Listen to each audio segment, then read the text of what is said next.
team number 1. Phil Keoghan is a household name. But you've probably never heard of arguably New Zealand's most amazing racer. Phil who's? Harry Watson. Harry Watson was a 7-time New Zealand cycling champion, the first New Zealander to ever go and ride in the Tour de France.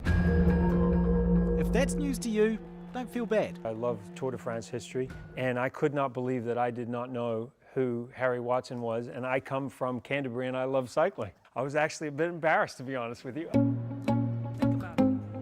In 1928, Watson sailed to France with 3 Australians to compete in what is still the most brutal tour ever. A feat almost forgotten. That was a big motivator for Louise and I to make this film and to say, you know what, we'll do whatever we can to help keep his name and his legend alive. Fair to say Phil is a man of his word. I got a great idea. We're going to retrace the 1928 Tour de France. Not only the original course, but also riding original 1928 bikes. Knowing that those brakes could just blow to bits at any moment, and that we really didn't know how that 85-year-old bike was going to hold together, it was scary.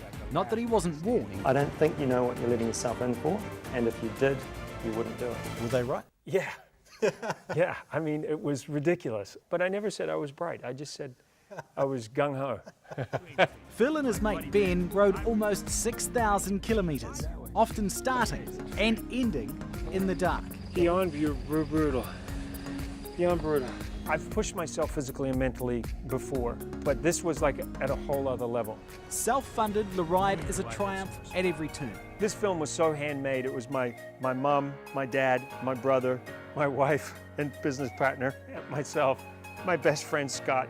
Scott's the cameraman. Scott, who was shooting with me, would say, "It's a great shot, Phil. It's a great shot." And I knew what that meant. Go back down the road 200 meters, turn around, come back up again, so he had time to set up the shot. I'm like, are you kidding me? What they've created is a story that goes beyond cycling. It's about people who are determined to achieve something against the odds. People who won't take no for an answer, and that really is what I think New Zealanders have that is special. Harry Watson's story, I hope, will never be forgotten again.